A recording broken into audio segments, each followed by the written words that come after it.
Hi, welcome to our channel ma'am style recipes. ఈరోజు చేయబోతున్న recipe చిక్కుడుకాయ కర్రీ.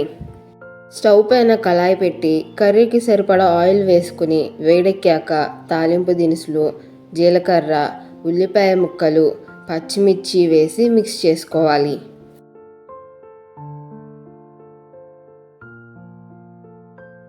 ఒక నిమిషం తర్వాత క్లీన్ చేసుకున్న చిక్కుడుకాయలను వేసి ఒకసారి ఎగరేసి అందులో టమాటా ముక్కలు, కొత్తిమీర, రుచికి సరిపడా సాల్ట్, పసుపు, కారం వేసి మిక్స్ చేసుకోవాలి.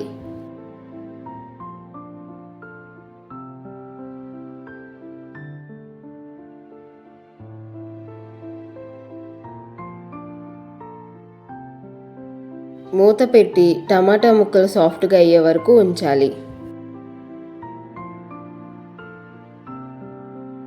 ఆ తర్వాత ఒకసారి మిక్స్ చేసుకొని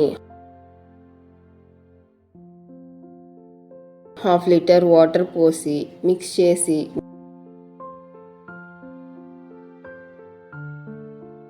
మూత పెట్టుకొని నూనె పైకి తేలే వరకు ఉంచి చివరిగా కరివేపాకు వేసి మిక్స్ చేసుకొని స్టవ్ ఆఫ్ చేసుకోవడమే. అంతే, టేస్టీ చిక్కుడుకాయ కర్రీ రెడీ. మీరు కూడా ట్రై చేసి ఎలా ఉందో కామెంట్లో తెలపండి. మీకు ఈ వీడియో కనుక నచ్చినట్లయితే లైక్ చేసి మీ ఫ్రెండ్స్ అండ్ ఫ్యామిలీకి షేర్ చేయండి. అలాగే సబ్స్క్రైబ్ చేసి బెల్ ఐకాన్ యాక్టివేట్ చేసుకోవడం మర్చిపోకండి. Thank you.